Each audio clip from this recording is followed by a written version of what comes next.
Okay, we're at the southwest corner of the house, the front of the house. The house faces south. Front street. Right here in this corner. Okay. Of the soffit, behind the fascia board, right there.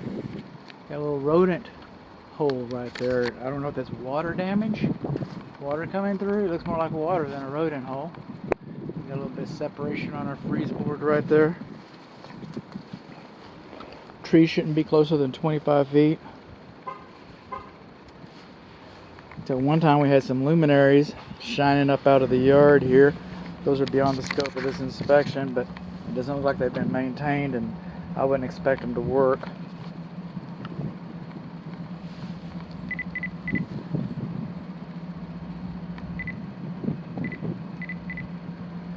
Don't expect the landscape luminaries, accent luminaries buried in the mulch to work.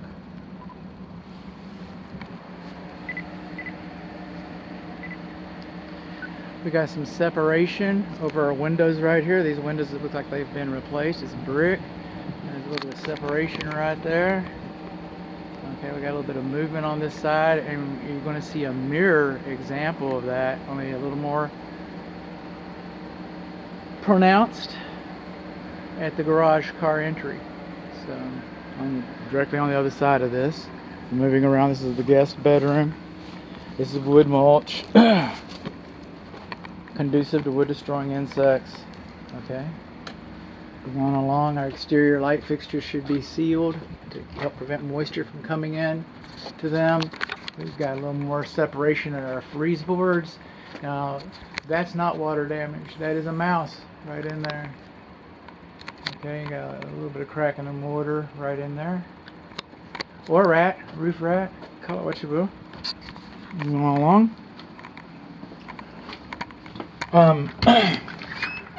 Intercom systems are beyond the scope of this inspection, but the doorbell works. Wood mulch, termites live in the ground. Termites eat dead wood. Mulch is dead wood on the ground next to your house.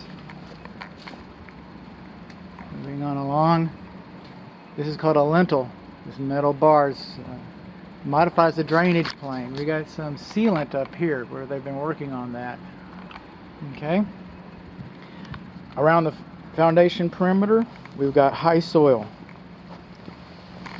But what I'm not noticing, what I'm not seeing, when I can see the brickwork, is I'm not seeing weep holes. You should have weep holes around the foundation perimeter, and anytime the drainage plane for the wall gets disrupted, then weep holes should be installed over the lintels as well. We can see that a little better. If I stand back, you can kind of see this rain gutter is hanging. It looks like it's loose. It's been holding some weight. Does this house have two fireplaces? That's the neighbor's chimney. Okay. Well, let's look at our chimney. I've got a roof video that You've got a roof video. I made a roof video for you earlier that should give us a pretty good idea about the condition of your chimney cap and whether or not that we have a saddle behind the fireplace chimney. To see the little metal flashing coming out, that's really not sufficient kick out flashing. The rain gutter butt end should be at least an inch away from the brickwork.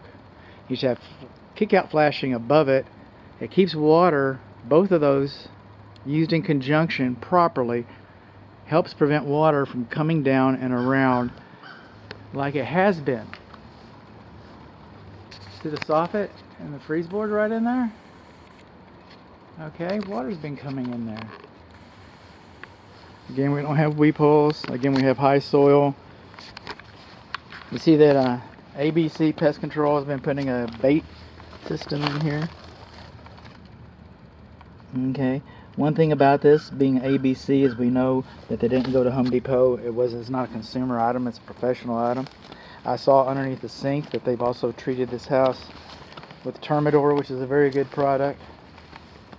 So, no butt ends. Okay, the butt end's too close. No kick out flashing. You see the gaps in the flashing around the chimney? Okay, can wind-blown rain get in there? You bet it can. Just like it did the other side. So that's why. And see how this is stained darker all around here, and then down here is not so much? It's because water gets all around there, and brick is porous. So just because it doesn't reach the ground doesn't mean it's not getting inside your house. Got a little gap in the soffit right there. Oh, and a freeze board gap. I'm not seeing weep holes. Fences are beyond the scope of this inspection. But this fence has just about had it. This gate has just about had it.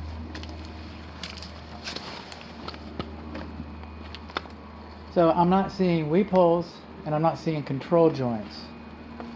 And control joints, weep holes were required when this home was built. Control joints, not so much in the 1980s. That's a lot of brick we have. We've got a lot of movement. I can see where movement has happened. What's amazing is I'm not finding, unless somebody's just really good at repointing, and somebody's really good at doing brick repair, I'm just not seeing much movement in the brickwork. This window's fogging. See all the flagstone laid out like this? Okay, this is beyond the scope of this inspection. Just like the gate. Just like the gate. Beyond the scope.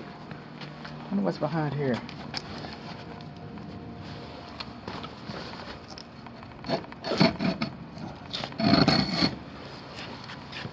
More trash. More trash and rocks and stuff.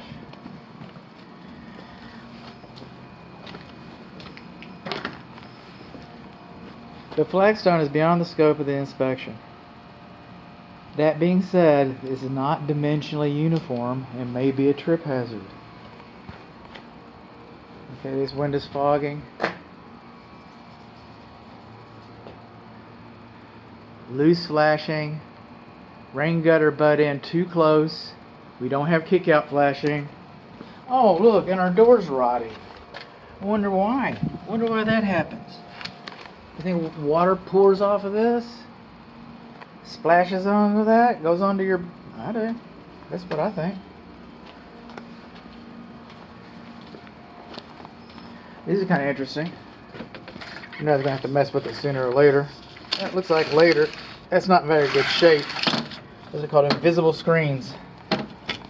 If you really like it, you can pick one up at the state fair. They got a guy in a little booth and he just sings away. This door's painted closed, won't open. It's got hinges on the other side. Do not have a in-use cover for the electrical. Moving on along, don't trip. Don't trip. I wonder what this box is for. Whatever it's for, it's not going anywhere. It looks like a bat house. Is it? Because what's to keep them from going in there? This needs to be removed and sealed.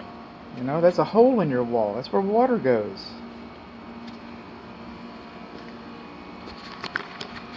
I can't tell because they put this casement around it, baseboards around it. This stuff is supposed to have a metal stand underneath it, and I can't tell. But one thing I can tell, though, I can tell you this right now. We're not... They just nailed that on top of your roof shingles. I mean, you're just asking for a leak.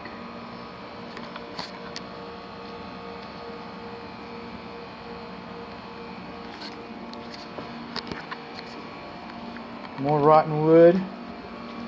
The casement. See how this casement just comes straight down to the ground? See how the casement's rotting right in there?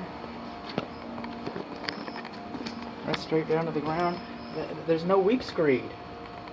There's no place for the water to go. It just stays in there and ferments. We got a little bit of gap that's been sealed right in here. We got soffit vents. Again, another gap that's been sealed. Yellow jackets. Hello, guys. They're not long for this world. A couple more months. This is the primary bathroom area. Coming on along. This shed. I was looking for the water heater discharges. I couldn't find them. But this shed is so close, man. It's just hard to tell if we got anything in regard to termites there. We just don't know. Just like all those rocks over on the other side. I don't remember playing with this guy. Are you there? Not getting any power. That's probably a good thing. I don't think I would reset the garage. In a future video, I tripped the garages. Condensing unit. Future video.